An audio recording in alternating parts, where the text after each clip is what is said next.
Nos destaques do Panorama CBN, mais uma morte por motivo político no Brasil. Bolsonarista mata petista a facadas em Mato Grosso e é preso preventivamente. Candidatos se pronunciam, menos Bolsonaro. A Procuradoria-Geral da República pede o arquivamento da investigação contra empresários apoiadores do presidente Bolsonaro. Lindora Araújo, braço direito de Augusto Aras, cita ilegalidades na apuração de Alexandre de Moraes. Ex-secretário do Rio é preso por envolvimento com o jogo do bicho. Delegado tem como slogan tolerância zero contra o crime e pediu votos com Bolsonaro e Cláudio Castro. Charles III faz o primeiro pronunciamento como rei. Panorama CBN. Eu sou Leandro Gouveia, Juliana Prado está de férias. Enquanto isso, eu vou te contar em menos de 30 minutos tudo o que foi notícia nesta sexta-feira, dia 9 de setembro de 2022.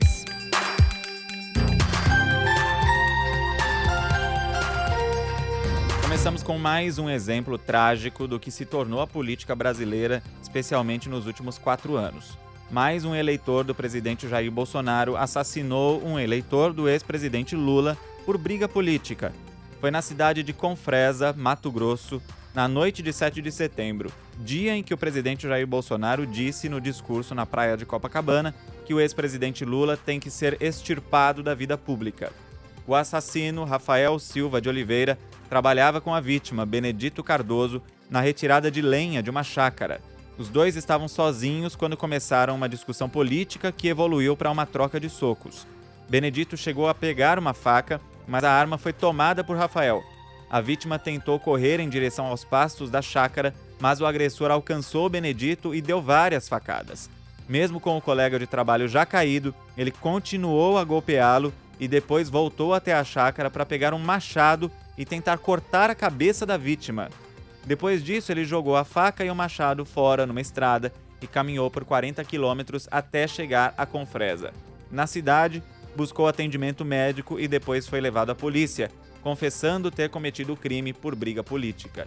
O juiz Carlos Eduardo de Menezes, de Porto Alegre do Norte, em Mato Grosso, decretou a prisão preventiva de Rafael Silva Oliveira e afirmou que o caso é gravíssimo e que a intolerância não deve e não será admitida, sob pena de regredirmos aos tempos de barbárie.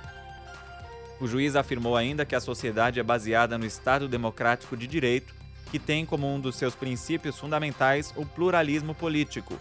Rafael Silva de Oliveira foi indiciado por homicídio duplamente qualificado por motivo fútil e meio cruel. Candidatos à presidência se pronunciaram sobre o assassinato. Lula, do PT, afirmou que as pessoas estão sendo induzidas a uma violência exacerbada e que o clima de ódio é totalmente anormal. Ele falou ao lado de Geraldo Alckmin, seu vice na chapa presidencial.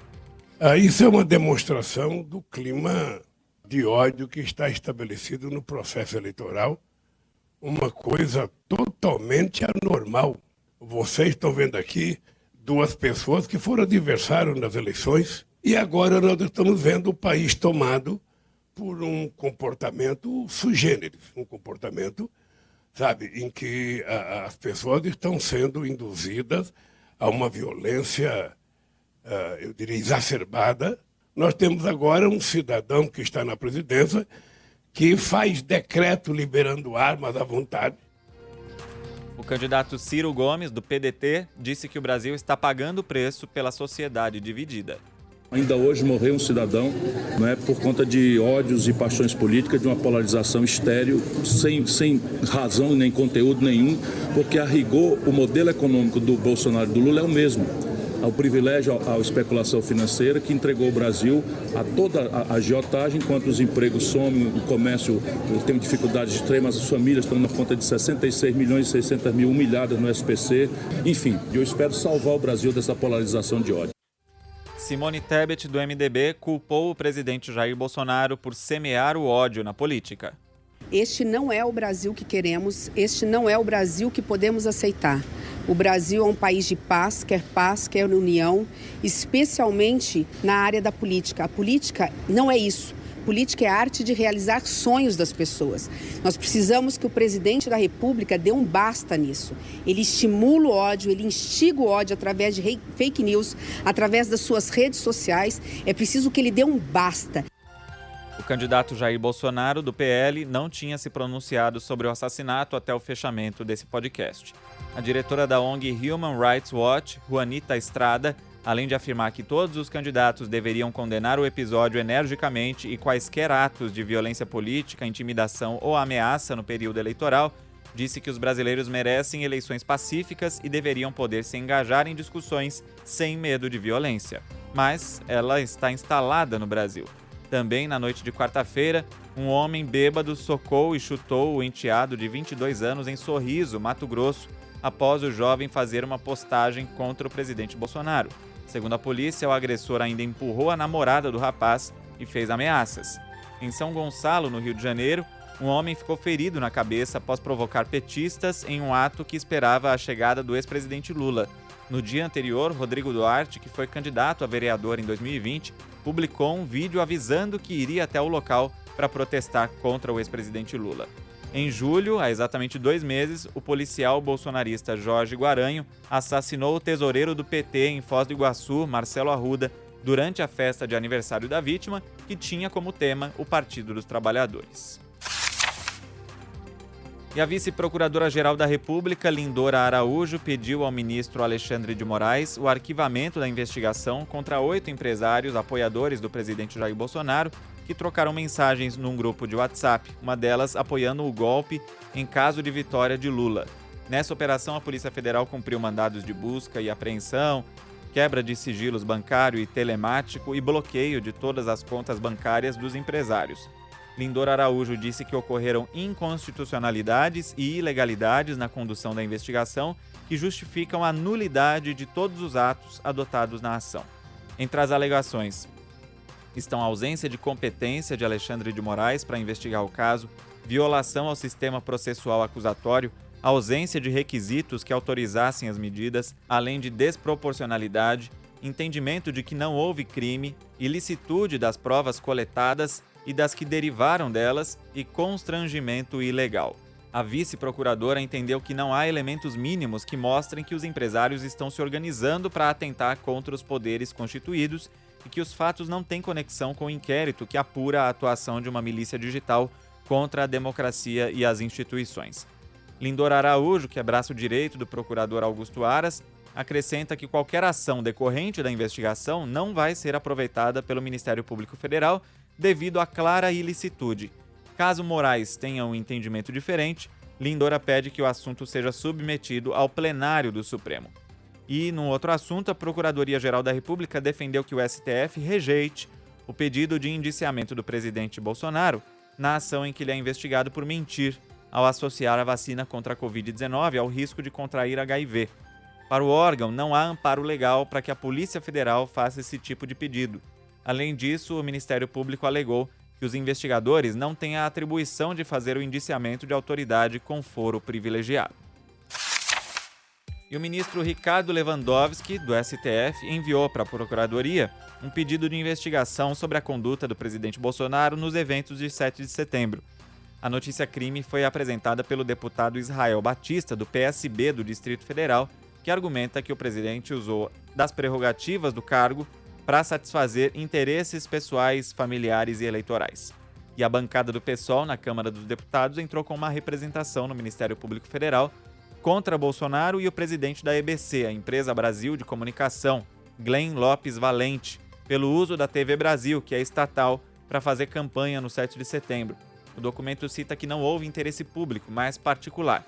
Daqui a pouco a gente volta a abordar as festividades do 7 de setembro, porque esse foi o assunto da Rádio Sucupira desta sexta-feira. E o ex-secretário de Polícia Civil do Rio de Janeiro, Alan Turnovski, foi preso numa operação do Ministério Público e da Corregedoria da Polícia por suspeita de envolvimento com o jogo do bicho. O MP apurou que o delegado está envolvido num plano para matar o bicheiro Rogério de Andrade. Detalhe, o ex-secretário é candidato a deputado federal e o slogan é Tolerância Zero contra o crime. No 7 de setembro, ele pediu votos com Bolsonaro e o governador do Rio, Cláudio Castro, na praia de Copacabana. Todos são do mesmo partido, o PL. Alan Turnovski deixou o cargo de secretário em março desse ano para se candidatar. Em entrevista a uma emissora de TV nessa sexta, o governador Cláudio Castro disse que durante a gestão dele, mais de 1.200 milicianos foram presos incluindo 3 dos principais chefes da contravenção.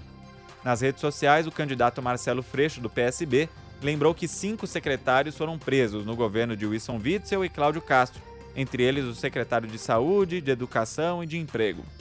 Num vídeo publicado nas redes sociais, que teria sido gravado em 11 de agosto, Alan Turnovski diz que sabia da operação. A CBN questionou o Ministério Público sobre um suposto vazamento, mas ainda não teve retorno. A Polícia Civil informou que a Corregedoria ainda não recebeu cópia da denúncia. A defesa de Alan Turnovski considera a prisão ilegal e entrou com pedido de habeas corpus. O delegado afirma que a prisão foi um movimento de perseguição política. E o Ministério Público Militar em São Paulo abriu uma apuração contra o candidato Ciro Gomes, do PDT, por uma fala dele numa entrevista à Rádio CBN em junho. Ele disse que as Forças Armadas são coniventes com crimes ocorridos na região da Amazônia. Vamos lembrar. Hoje é indisfaçável. Nós temos um comando importante do Exército em Tabatinga. Nós temos uma estrutura importante do Exército na Cabeça do Cachorro. Nós temos uma unidade da Força Aérea no meio da floresta. E se alguém tem estrutura de inteligência na faixa de fronteira, com comunicação com os nossos vizinhos, são as Forças Armadas. Não aconteceria tal estado de anomia, de baderna, de absoluta falta de governança, se não for a conivência por ação, dolo ou por omissão de uma estrutura parcial das Forças Armadas do Brasil no território. Essa investigação, agora pelo Ministério Público Militar, atende a um pedido do Ministério da Defesa. Ciro Gomes é acusado pelo governo Jair Bolsonaro de crime militar por difamar as Forças Armadas. Na ocasião do pedido feito pelo Ministério, o PDT de Ciro Gomes enviou à Procuradoria-Geral da República uma representação contra o titular do Ministério, o general Paulo Sérgio Nogueira, por denunciação caluniosa, alegando que a acusação contra Ciro é tentativa direta de interferência na candidatura e atinge sua liberdade individual e de expressão. Agora a gente faz uma pausa para o recado do patrocinador desse podcast. Na sequência, voltamos com o noticiário.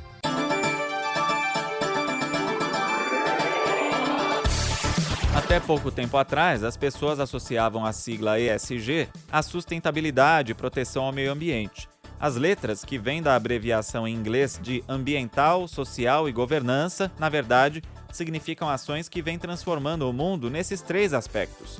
Para o Banco BV, a governança é o coração do ESG e está no centro de tudo. Está ligada às políticas, processos, estratégias e orientações das empresas e entidades. A governança lida com questões éticas, práticas, anticorrupção, antidiscriminação e assédio, transparência e eficiência operacional. Focado na agenda ESG, o Banco BV conta com uma estrutura voltada especificamente para a sustentabilidade e o tratamento do risco socioambiental, com áreas exclusivamente dedicadas a esses temas, como no Conselho de Administração e Comitê Executivo. Conheça mais sobre as práticas do banco em bv.com.br/sustentabilidade. Panorama CBN. O IBGE divulgou hoje o índice de inflação de agosto. O IPCA caiu 0,36%, é a menor taxa para o período em 24 anos. Em 12 meses, a inflação ainda está alta em 8,73%, voltou a ficar abaixo de 2 dígitos pela primeira vez em um ano. Motivos da queda? Redução no preço dos combustíveis, especialmente por causa da diminuição da cotação internacional do petróleo. Vamos ouvir o gerente da pesquisa, Pedro Kislanov. Assim como já havia acontecido em julho, o resultado de agosto foi influenciado principalmente pela queda dos transportes. Tivemos queda nos preços dos 4 combustíveis de veículos pesquisados, gasolina, etanol, óleo diesel e GNV. Os preços da gasolina caíram quase 12%, fazendo com que esse subitem tivesse um impacto negativo mais intenso no índice do mês, entre os 377 subitens pesquisados no IPCA. E, além disso, no grupo de transporte, nós tivemos a queda nos preços das passagens aéreas depois de 4 meses seguidos de altas. Alguns alimentos também tiveram queda ou pelo menos desaceleração do aumento de preços. O leite caiu 1,7%, o óleo de soja caiu 5,5% e o tomate caiu 11,2%. Outros itens subiram: frango em pedaços, queijo e frutas. Quem avalia agora é o economista do Instituto Brasileiro de Economia da FGV, André Brás. As famílias humildes não têm carro, então a gasolina não é um insumo que elas compram. E a energia, em geral, para famílias de baixa renda, já era tributada em 18% pelo consumo, né? Famílias de baixa renda não consomem muita energia. Então, essa política de corte de ICMS serviu mais para aliviar a inflação da classe média alta. E a inflação de alimentos, pelo menos até julho, ela permaneceu muito alta, subiu mais de 15% em 12 meses. E isso está afetando muito o custo de vida dos mais pobres. Entre as altas, também teve destaque o grupo da saúde e cuidados pessoais, mais 1,3%, e vestuário, 1,6%. Energia elétrica residencial continuou caindo, mas num ritmo menor do que em julho.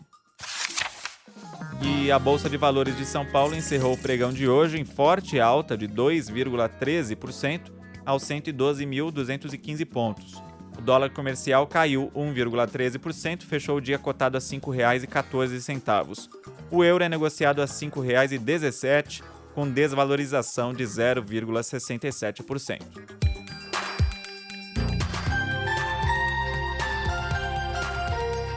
E ontem você ouviu que a Amazônia teve, em agosto, o maior número de focos de incêndio desde 2010.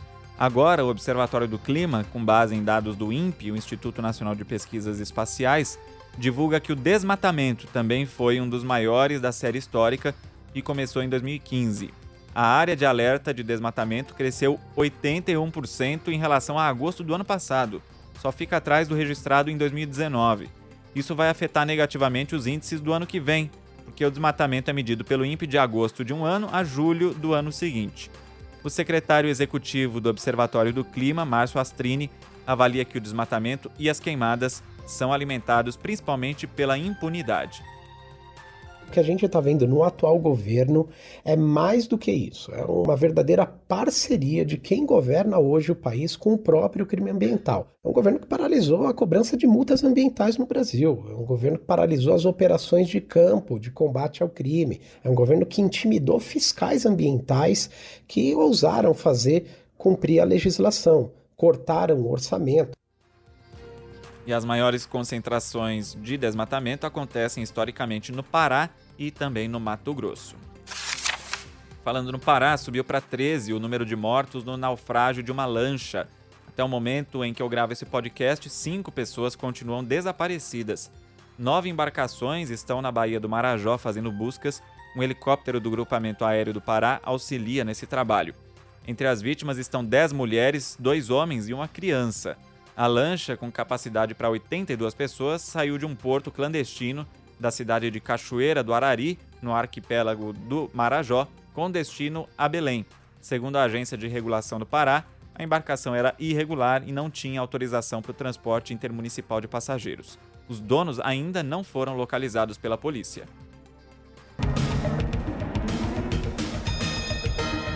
Charles III fez o primeiro discurso em cadeia nacional como rei. Foi um pronunciamento emocionado em que ele citou várias vezes a profundidade do luto e da perda pela qual a família passa. Ele enalteceu a trajetória da mãe, Elizabeth II, em 70 anos de reinado, e se comprometeu a servir as pessoas com lealdade, respeito e amor. Também disse que conta com amor, compaixão e eficiência da mulher, Camila, que se torna rainha consorte, e também com o primogênito William, que se tornou o primeiro na linha de sucessão. Vamos ouvir um trecho da transmissão da Globo News com tradução de Marcelo Lins.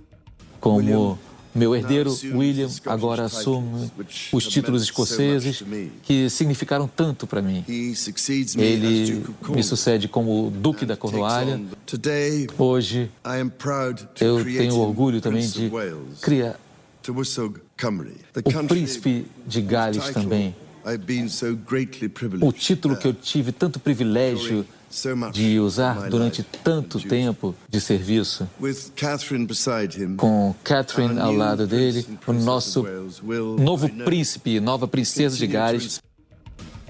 Charles III também citou Harry e Meghan, expressando o amor por eles enquanto constroem suas vidas no exterior. O casal se afastou das atividades da família real. Charles passa a ser também chefe da Igreja Anglicana, mas fez questão de ressaltar que o Reino Unido de hoje respeita todas as crenças. O pronunciamento foi transmitido na Catedral St. Paul's onde foi realizado um rito religioso para 2.000 pessoas do público, incluindo pessoas como a primeira-ministra Liz Truss, o prefeito de Londres Sadiq Khan e o líder da oposição Sir Keir Starmer. O parlamento britânico também se reuniu para prestar homenagens.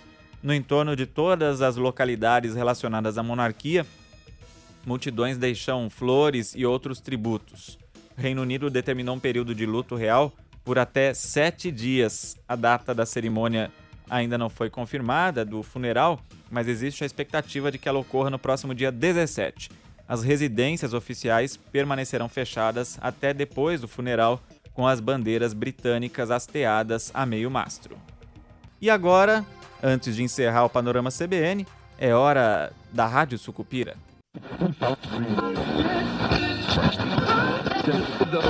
Eu quero uma festa de arromba. Uma festa para ficar nos anais e nos menstruais da história de Sucupira. Viva o Coronel Dorico! Viva o pai do povo! Vocês não acham que se fizermos parte da comissão organizadora, vão achar que a manifestação é encomendada? E qual é a manifestação espontânea que não é encomendada, Dona Lulu? Vamos deixá-los, entretanto, e vamos direto aos finalmente. Eu quero é fácil, muita fácil. Pra frente, Sucupira! Povo de Sucupira! Isso pode ser objeto de uma ação de investigação judicial eleitoral para verificar a eventual prática do abuso do poder político.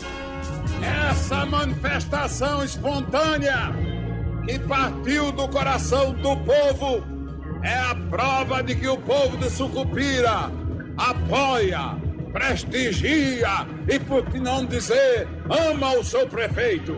Se estaria, em tese, transformando um ato que é um ato de Estado, é um ato que deveria ser comemorado por toda a nação, em um ato destinado à propaganda de um concorrente ao pleito. Então, é digna de uma primeira-dama? Viva a primeira-dama de Sucupira! Que questão, Zé? Que eu não sou homem? Não liga pra isso, não. Finge que não está ouvindo. Eu nunca concordei com esse negócio de rabo de saia metido em política, não sabe? Política é coisa para macho, para homem. Coisa de mulher é ficar lá dentro de casa, cuidando na moda de o feijão não queimar e cuidando dos seus guardados. O capitão não acha que está sendo muito machista? Ó, gente, e um macho tem que ser o quê?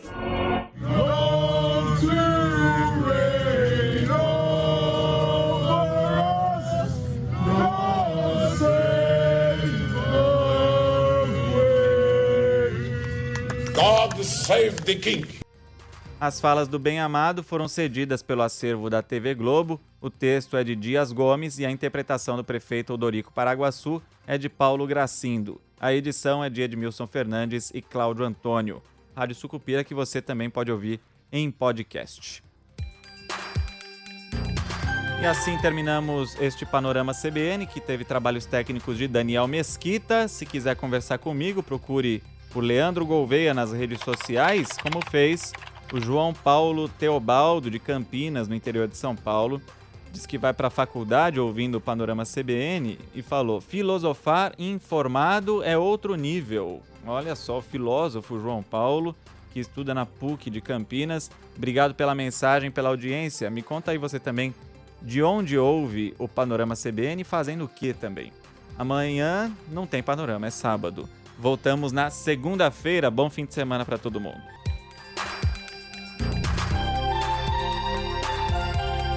Panorama CBN. As principais notícias do dia em menos de meia hora.